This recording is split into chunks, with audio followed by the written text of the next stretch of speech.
Hello everyone, welcome to NCR Competition Studies and this is Sakshi Sharma. Today's topic of discussion is Ab Ki Baar Grammar Power series and articles are our topics and we'll study about its rules. Okay, so we basically know, हमें सबको पता है कि articles का नाम सुनते ही हमारे दिमाग में तीन words आते हैं a, an and the. अब articles होते क्या है? These are the words that define a noun as specific or unspecific. ये जो पर्टिकुलरली जो नाउन वर्ड्स होते हैं सेंटेंसेस में उनको स्पेसिफाई करता है कि ये स्पेसिफिक नाउन है या अनस्पेसिफिक नाउन है. ठीक है, जैसे कि अब मैं आपको एग्जांपल देती हूँ. After the long vacation the school seemed quite interesting. अब यहाँ पे हम जो जिस वेकेशन के बारे में बात कर रहे हैं वो हम किसी पर्टिकुलर वेकेशन के बारे में बात कर रहे हैं कि जो अभी जिस वेकेशन पे मैं गई थी उसके बाद मुझे स्कूल काफ़ी इंटरेस्टिंग लग रहा है. After the long vacation the school seemed quite interesting. तो here by using article the we have shown that it was specifically a long vacation and the school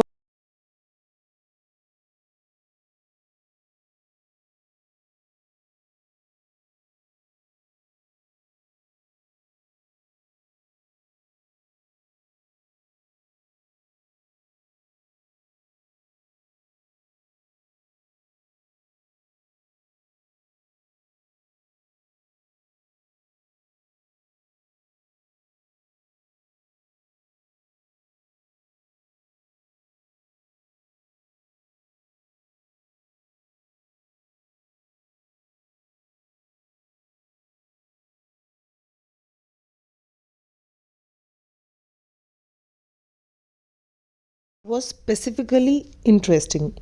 now अगर मैं इसको इस तरीके से बोलती हूँ, after a long vacation a school seems interesting, ये मैं जनरल में बात कर रही हूँ कि किसी भी वेकेशन के बाद जनरली स्कूल अच्छा ही लगता है.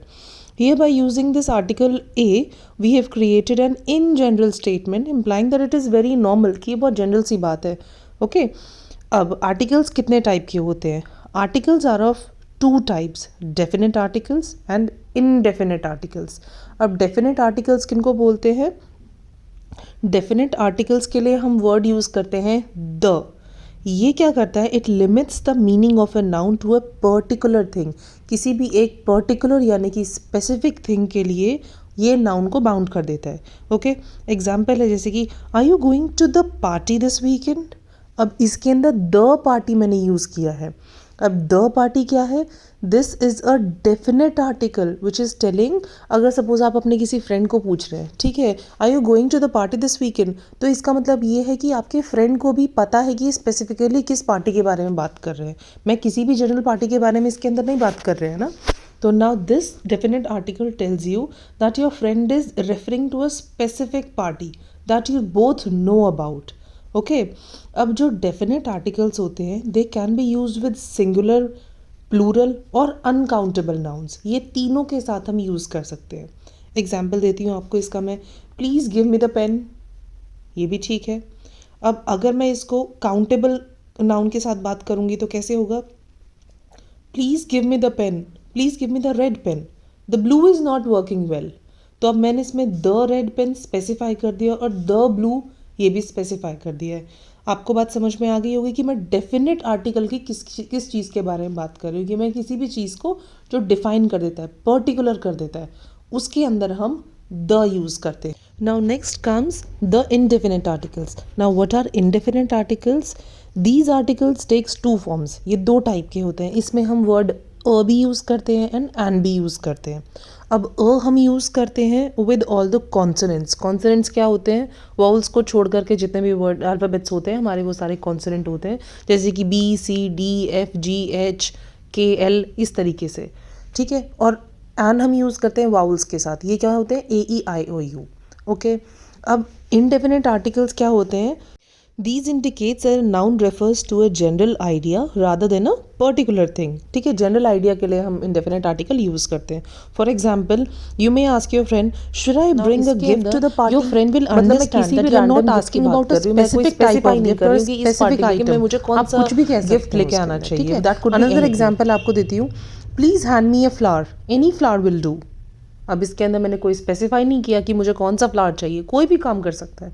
Okay, now another example is please hand me an autobiography. Any autobiography will do in this case. उन्होंने स्पेसिफाई नहीं किया है कि मुझे ऑटोबायोग्राफी किसकी चाहिए, कौन सी बुक में किस पर्टिकुलर ऑथर के बारे में बात कर रही हूँ या किस पर्टिकुलर चीज़ के बारे में बात कर रही हूँ. It can be anything, it could be random. Alright, hope this is clear to you. Now we'll talk about the exceptions. Exceptions of choosing a or an. Now there are some words जिसके अंदर when the first letter of a word is vowel but it is pronounced with a consonant sound. ठीक है, so we use a in that case.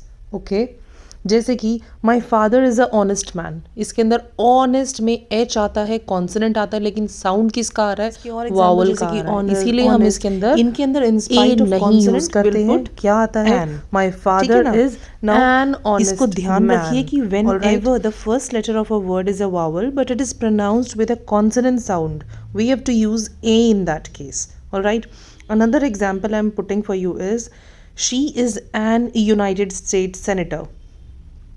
It's wrong because हम क्या बोल रहे हैं, United, हम अनाइटेड नहीं बोल रहे हैं ना, तो इसमें फिर से कॉन्सोनेंट की साउंड आ रही है, तो दिस इज़ रॉन्ग. हम क्या बोलेंगे, she is a United state senator. और भी क्या एग्जाम्पल्स हैं आपके, एन LCD, अ UK बेस्ड कंपनी, और एन HR, अ URL. तो ये सब पॉइंट्स आप ध्यान रखें क्योंकि ये जो क्वेश्चंस आते हैं ये MCQs में ज़रूर आते हैं आपको कंफ्यूज करने के लिए कि आप साउंड के ऊपर ध्यान दीजिए. हमें ये जो आर्टिकल्स होते हैं ये साउंड के ऊपर वर्क करते हैं. Alright, now next rule is for articles when we use them before an adjective. तो sometimes what happens, an article modifies a noun that is also modified by an adjective. तो जब हम articles के साथ use करते हैं तो कभी कभार जो आर्टिकल्स हैं वो एडजेक्टिव उनको मॉडिफाई कर देता है. ठीक है, तो यूजुअल जो ऑर्डर होता है वो सेंटेंस में क्या होता है, article plus adjective plus noun. If article is indefinite we have to use a on the basis of the word which immediately follows it. ठीक है ना, for example, I heard an interesting story yesterday. An interesting story की बात हो रही है. ठीक है, इमीडिएटली क्या वर्ड आ रहा है उसके बाद, स्टोरी. ठीक है, I heard an interesting story yesterday. Another example is Neha will bring a small gift to Smita's party. Will bring a small gift to Smita's party. ठीक है, अब नेक्स्ट जो पॉइंट आता है हमारे पास, that comes for indefinite articles with uncountable nouns. इसके अंदर मैंने आपको नाउन वाले वीडियो में भी बताया था कि अनकाउंटेबल नाउन्स क्या होते हैं.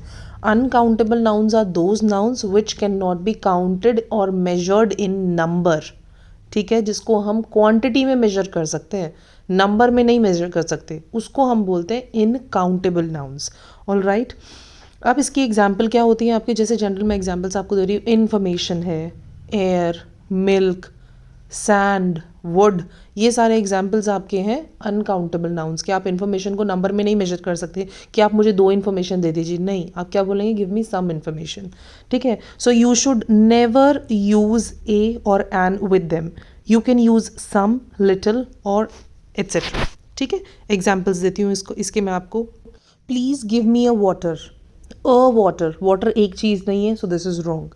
क्या करेक्ट होगा, please give me some water. Some water is correct. या फिर हम इसको कैसे लिख सकते हैं, please give me a glass of water. इसके अंदर in terms of countable noun हमने लिखा है कि please give me a glass of water.